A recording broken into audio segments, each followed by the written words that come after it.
To make this loop, you want to take all the cords you'll be using to create your bracelet, and the amount of cord and lengths will depend on the pattern you will be following once you've done your loop. So you should refer to that for your measurements. But keep in mind that if your pattern is based on a tie-on fastening, you might need to adjust the measurements by halving the amount of cords and doubling the lengths to adapt to a loop start. Also, if the pattern you are working from didn't include a loop, 2 of your cords will need an extra half a foot of cord each, adding to the measurements.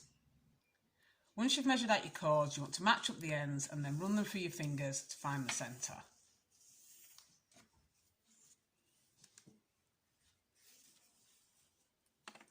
And if you have cords of different lengths, you can do this separately and then take the 2 centres and put them together.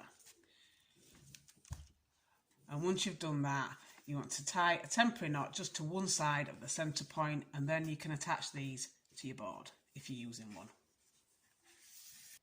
To get started, you want to arrange your cords in order. Again, the order will depend on the pattern that you're going to be following after you've made your loop. The cords used to create the loop should be the 2 that will be on the outside when you'll work the main part of your bracelet, and the 2 that will be in the centre.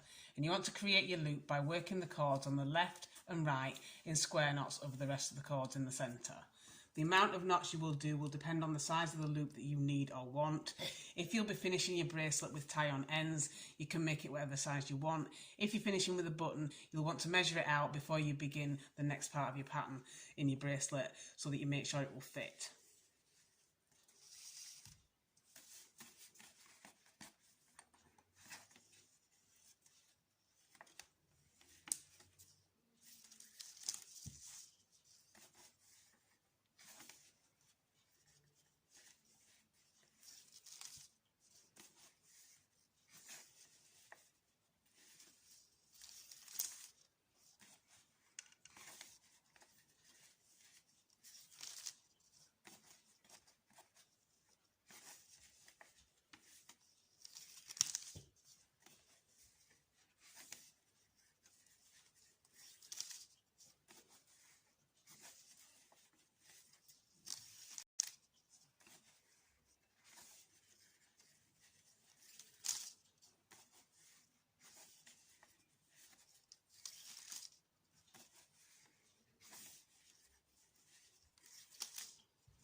So if you're going to be using a button to fasten, you can check as you're going along to make sure that your loop is going to fit around your button by just curving the part that you've made so far to check that your button will fit through. And then if you need to add more knots, you can add them, or if you've done a few too many, you can remove them and just make sure that it will go through nicely. There's nothing worse than making the bracelet and finding out at the end it won't actually fasten.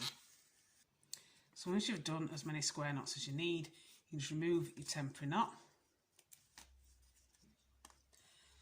and then you just want to gently ease this round, sort of in a horseshoe shape,